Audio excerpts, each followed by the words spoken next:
bit about your background. First of all, where are you from? Where are you from originally? Tell me about your family. How did you end up in Australia? You've got a super interesting story.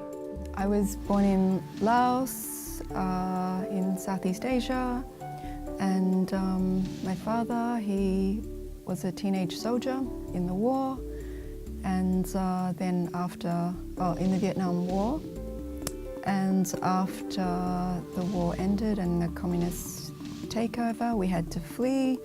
So I lived for the first few years of my life in a UNHCR refugee camp, and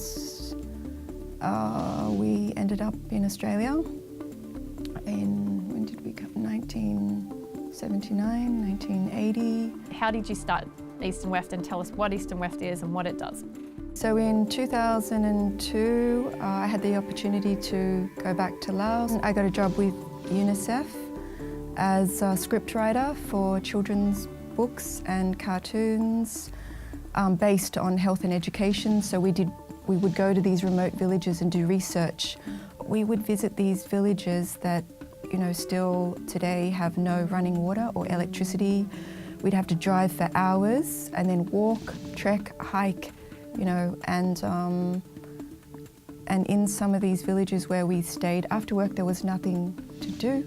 And I saw these women weaving, and I thought, oh, I might learn that. And then that's when, I started to connect and, appreciate textiles and how it was made. And for these people, there's no markets to go and buy stuff. You have to weave fabric to clothe your family, for blankets and for everything. And yeah, for me, that's where it all started. And then just seeing like the culture and the craft kind of deteriorate at such a rapid rate because of, young people, they wanted to wear blue jeans and a mobile phone. They don't want this traditional craft. And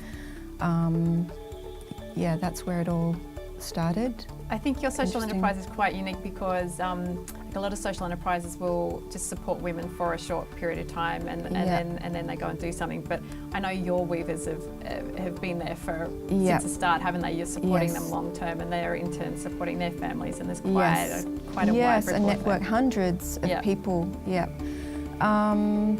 So I mean, in all ways, we are the start and the finish of the textiles. Yes. We produce, silk ourselves, and using natural dyes, and then we do the weaving, and the consumer is the end product. But it's not. It's more than just buying fabric, printing or dyeing.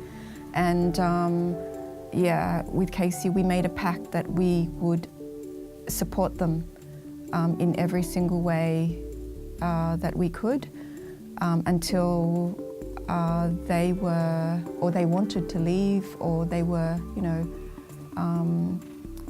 some of them, they came to us maybe to help, pay for college or things like that, but they've never left.